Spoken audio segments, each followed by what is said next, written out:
ಮೆಣಸಿನಕಾಯಿ ದರ ಕುಸಿತವಾಗಿದೆ ಎಂದು ಆರೋಪಿಸಿ ಬ್ಯಾಡಗಿ ಎಪಿಎಂಸಿ ಆವರಣದಲ್ಲಿ ಸೋಮವಾರ 500ಕ್ಕೂ ಹೆಚ್ಚು ಉದ್ರಿಕ್ತರಾದ ರೈತರು ವಾಹನಗಳಿಗೆ ಬೆಂಕಿ ಹಚ್ಚಿದ ಘಟನೆ ನಡೆದ ಹಿನ್ನೆಲೆಯಲ್ಲಿ ಇಂದು ಹುಬ್ಬಳ್ಳಿಯ ಎಪಿಎಂಸಿ ಮಾರುಕಟ್ಟೆಗೆ ದಿನವೂ ನಡೆಯುತ್ತಿದ್ದ ಹಾಗೆ ಇಂದು 30,000ಕ್ಕೂ ಹೆಚ್ಚು ಮೆಣಸಿನಕಾಯಿ ಬಂದಿದೆ ಎಂದು ಅಧ್ಯಕ್ಷರಾದ ರಾಜಶೇಖರ್ ಮೆಣಸಿನಕಾಯಿಯವರು ಎಂದು ತಿಳಿಸಿದರು.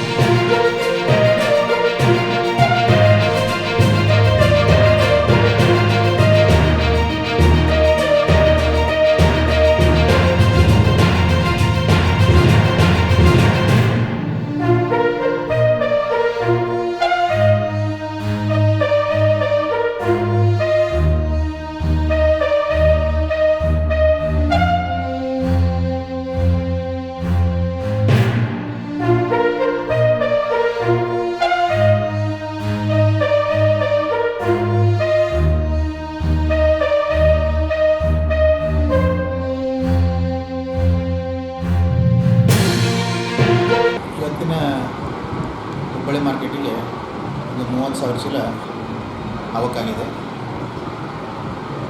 ಸಪ್ಲೈ ಭಾಳ ಇರೋ ಕಾರಣ ಡಿಮಾಂಡ್ ಕಡಿಮೆ ಇದೆ. ಆದರೂ ಖರೀದಿದಾರರು ತಮ್ಮ ಪ್ರಯತ್ನ ಮಾಡಿ ತಮ್ಮ ಕೈಲಾದಂಥ ಪ್ರಯತ್ನ ಮಾಡಿ ಮಾಲನ್ನು ಎಬ್ಬಿಸಲಿಕ್ಕೆ ಟೆಂಡರ್ ಹಾಕ್ತಾ ಇದ್ದಾರೆ. ಆದರೆ ಏನಾಗಿದೆ ಅಂತೇಳಿ ಸಪ್ಲೈ ಭಾಳ ಇರೋ ಕಾರಣ ಮುಂದೆ ಡಿಮಾಂಡ್ ಇಲ್ಲ, ಹೀಗಾಗಿ ಮಾರ್ಕೆಟ್ ರೇಟ್ ಕಡಿಮೆ ಆಗಿದೆ. ಆಮೇಲೆ ಇನ್ನೊಂದೇನಾಗಿದೆ, ಈ ವರ್ಷ ಮಳೆ ಕಡಿಮೆ ಇರೋ ಕಾರಣ ತೇವಾಂಶ ಕಡಿಮೆ, ಮೆಣಸಿನ್ಕಾಯಲ್ಲಿ ತೇವಾಂಶ ಕಡಿಮೆ ಇದ್ದು ಮೆಣಸಿನ್ಕಾಯಿ ಕ್ವಾಲಿಟಿ ಬರ್ಬರ್ತಾ ಸ್ವಲ್ಪ ಹದಗೆಡ್ತಾ ಇದೆ, ಅಂದರೆ ಸ್ವಲ್ಪ ಕ್ವಾಲಿಟಿ ವೀಕ್ ಆಗ್ತಾಯಿದೆ. ಹೀಗಾಗಿ ಅದಕ್ಕೆ ರೈತರು ತಿಳ್ಕೊಂಡಷ್ಟು ರೇಟ್ ಸಿಗ್ತಾ ಇಲ್ಲ. ಇದು ರೈತರಿಗೂ ಮನದಟ್ಟ ಆಗಿದೆ, ಕ್ವಾಲಿಟಿ ಸ್ವಲ್ಪ ನಮ್ಮದು ವೀಕ್ ಇದೆ ಹಿಂಗಾಗಿ ಅಂತೇಳಿ. ಆದರೆ ಈಗಲೂ ಚಲೋ ಕ್ವಾಲಿಟಿ ಇದ್ದರೆ ರೇಟ್ ಆಗ್ತಾಯಿದೆ, ಆದರೆ ಚಲೋ ಕ್ವಾಲಿಟಿ ಬರೋದು ಕಡಿಮೆ ಆಗಿದೆ. ಈಗೆಲ್ಲ ಎರಡನೇ ಕಟ್ಟಿಂಗ್, ಮೂರನೇ ಕಟ್ಟಿಂಗ್, ನಾಲ್ಕನೇ ಕಟ್ಟಿಂಗ್ ಬರ್ತಾಯಿದೆ. ಹೀಗಾಗಿ ಸ್ವಲ್ಪ ರೇಟ್ ಕಡಿಮೆ ಇದೆ. ನಾವು ರೈತರಿಗೆ ಮೊದಲೇ ಈಗ ಒಂದು ತಿಂಗಳಿಂದ ಮನದಟ್ಟು ಮಾಡಿದ್ದೇವೆ ಮಾರ್ಕೆಟ್ ಕಡಿಮೆ ಇದೆ ಅಂತೇಳಿ. ರೈತರು ಅದಕ್ಕೆ ಹೊಂದ್ಕೊಂಡಿದ್ದಾರೆ. ಆದರೆ ಮೊನ್ನೆ ಬ್ಯಾಡಗಿಯಲ್ಲಿ ಆಗಿದ್ದೇನಿದೊಂದು ಅಚಾನಕ್ ಆದಂಥ ಅವಘಡ, ಅದು ಆಗಬಾರ್ದಿತ್ತು, ಆಗಿಬಿಟ್ಟಿದೆ. ಅದು ಯಾರ ಕೈಯಲ್ಲಿ ಇಲ್ಲ. ಆದರೆ ನಿಜವಾದ ರೈತರು ಯಾರೂ ದಂಧೆ ಮಾಡೋದಿಲ್ಲ, ಅವಘಡ ಮಾಡೋದಿಲ್ಲ, ಯಾಕಂದರೆ ಅವ್ರಿಗೆ ಗೊತ್ತಾಗ್ತದೆ ಏನಾಯ್ತು ಅಂತೇಳಿ. ಆದರೆ ಹುಬ್ಬಳ್ಳಿಯಲ್ಲಿ ನಾವು ಆಲ್ಮೋಸ್ಟ್ ಎಲ್ಲ ಕರೆದಿದ್ದೇವೆ ಇವತ್ತು, ಎಲ್ಲರೂ ಬಂದಾರ. ಅಂದರೆ ನಮ್ಮ ಇದ್ರ ಪ್ರಕಾರ ನಾವು ಒಂದು 50,000 ಆಗ್ತೈತೆ ಅಂತ ಮಾಡಿದ್ದೀವಿ ಅವಕ್ಕೆ, ಆದರೆ 50,000 ಆಗಿಲ್ಲ, ಒಂದು 30,000 ಅವಕ್ಕಿದೆ. ಏನು ಮಾರ್ಕೆಟ್ ಅಂದ್ರೂ ಕಡಿಮೆ ಇದೆ, ಯಾಕಂದ್ರೆ ಸಪ್ಲೈ ಭಾಳ ಇದೆ, ಡಿಮಾಂಡ್ ಕಡಿಮೆ ಆಗಿದೆ. ಆದರೂ ನಾವು ಪ್ರಯತ್ನ ಮಾಡ್ತಾಯಿದ್ದೇವೆ, ಎಲ್ಲ ಖರೀದಿದಾರನ್ನು ಕರೆಸಿ ಪ್ರಯತ್ನ ಮಾಡ್ತಾಯಿದ್ದೇವೆ ಆದಷ್ಟು ರೈತರಿಗೆ ಒಂದು ಒಳ್ಳೆಯ ರೇಟ್ ಸಿಗಲಿ ಅಂತ. ಅಲ್ಲಿ ಇದೆ, ಆಂಧ್ರನೂ ಇದೆ, ಬಳ್ಳಾರಿನೂ ಇದೆ, ಆಮೇಲೆ ಮುದ್ದೇಬೇಳೆ, ತಾಳಿಕೋಟಿ, ಈ ಸೈಡ್ ಸಿಂದಗಿ, ಬಿಜಾಪುರ, ಈ ಸೈಡ್ ಎಲ್ಲ ಬರ್ತಾಯಿದೆ ಸರ್. ಜಾಸ್ತಿ ಪ್ರಿಫರೆನ್ಸ್ ಅಂದರೆ ಹೇಗಿದೆ ಸರ್, ಇದ್ರಾಗ ಮೆಣಸಿನ್ಕಾಯದಲ್ಲಿ ಮೊದಲು ಹೆಂಗಿತ್ತು ರೀ, ಎರಡಾಯಿತು, ಒಂದು ಡಬ್ಬಿ ಕ್ವಾಲಿಟಿ ಬರ್ತಿತ್ತು, ಒಂದು ಕಡ್ಡಿ ಕ್ವಾಲಿಟಿ ಬರ್ತಿತ್ತು. ಈಗ ವೆರೈಟಿ ಭಾಳ ಬರ್ತಾಯಿದೆ, ಸೀಡ್ ವೆರೈಟಿ ಬರ್ತಾಯಿದೆ, 2043 ಬರ್ತಾಯಿದೆ, ಸಿಜೆಂಟಾ ಬರ್ತಾಯಿದೆ, 5531 ಬರ್ತಾಯಿದೆ.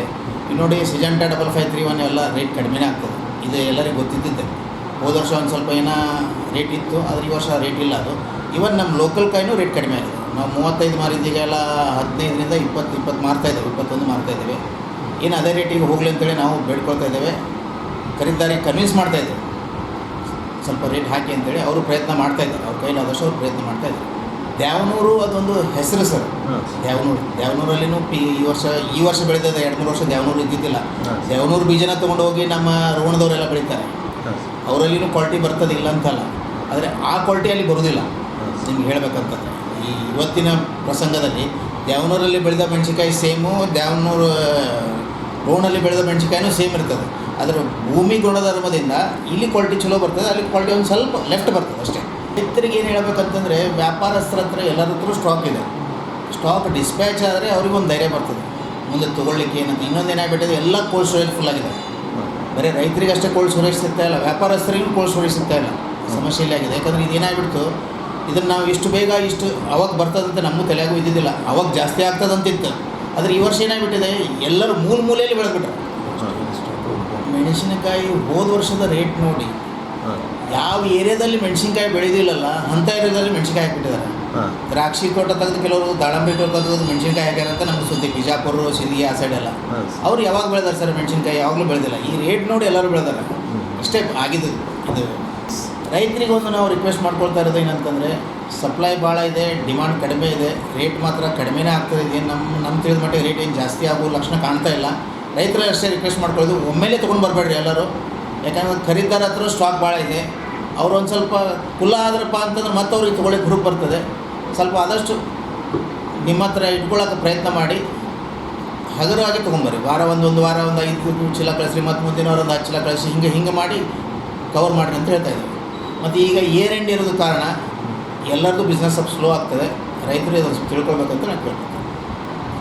ರೈತರು ಬರುವಾಗ ಸ್ವಲ್ಪ ತೇವಾಂಶ ಕಡಿಮೆ ಮಾಡಿ ತೊಗೊಂಬರ್ರಿ. ಯಾರು ಜಾಸ್ತಿ ನೀರು ಹೊಡ್ಕೊಂಬಂದು ತರಕ್ಕೆ ಹೋಗ್ಬೇಡ್ರಿ. ನೀರು ಹೊಡ್ಕೊಂಬಂದ್ರೆ ನಿಮಗೆ ಮೆಣಸಿನ್ಕಾಯಿ ಕೆಟ್ಟೋಗ್ತದೆ, ಧಾರಣೆನೂ ಸಿಗುತ್ತೆ.